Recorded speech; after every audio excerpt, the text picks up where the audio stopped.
Dann werde ich gefragt, was ich beruflich mache. Käse, denk, Käse, ganz viel Käse, ganz viel Käse,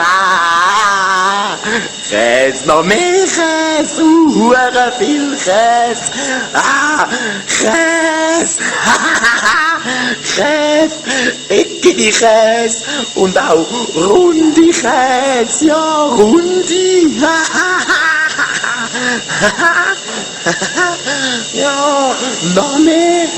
Das ist Magdalena, ist eigentlich der Einzige, der bei uns am Schaffen ist. Magdalena, unser Roboter. Wir machen eigentlich den ganzen Tag nichts. Rein gar nichts.